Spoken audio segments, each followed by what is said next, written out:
BRS నాయకులు మాజీ గ్రంథాలయ చైర్మన్ రాజు గౌడ్ కాంగ్రెస్ పార్టీ నేతలపై మాట్లాడిన తీరుపై ఖబర్దార్ రాజు గౌడ్ అని హెచ్చరించారు.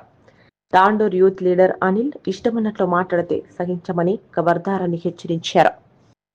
రాజు గౌడ్ ఖబర్దార్, నాలుక అదుపులో పెట్టుకొని మాట్లాడితే మంచిగా ఉంటుంది.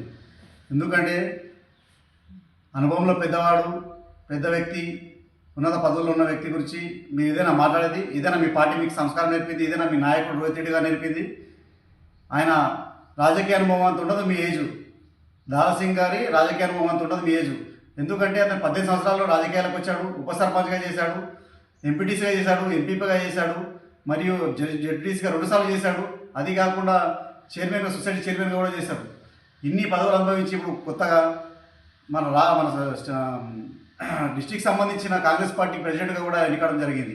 ఆయన గురించి మీరు మాట్లాడేది ఏ ఏ ఏ విధంగా మీరు ఆయనతోటి పోల్చుకుంటారు, మీరు ఆయనతో విమర్శిస్తారు. మీరు ఆయనకి ఏ విధంగా, ఆయన ఖాళీ గోటి కూడా సరిపోరు. మీరు ఏమైనా ఉంటే అబ్బాయి తమ్ముడిని గెలిపించుకోలేరు అంటున్నారు ఆయన గురించి. ఆయన తాండూరుకి కానీ, ఒక గల్లీకి కానీ, ఒక ప్రాంతానికి సంబంధించిన వ్యక్తి కాదు, టోటల్గా డిస్టిక్కి సంబంధించిన వ్యక్తి. ఆయన డిస్టిక్ ప్రెసిడెంట్ కాబట్టి 4 మున్సిపాలిటీకి సంబంధించిన బాధ్యత అతనిపైన ఉంది. ఆయన 4 మున్సిపాలిటీలను ఆయన కష్టపడి, అన్ని రాత్రి పగలు కష్టపడి గెలిపించుకోవడం జరిగింది.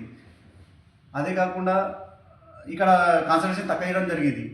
అందువల్ల కొంచెం పొరపాటు అవుతున్నాయి. మరి మీరేం దిగినట్టు, మరి మీ తమ్ముడిని సొంత ఇలాగా నిలిపించింది. నీ ఇల్లు కూడా అక్కడనే కదా, 30 వాళ్ళని కదా. మీ తమ్ముడిని ఎందుకు గెలిపించగలేకపోయినావు? నీదొకటి ఆయనదొకట.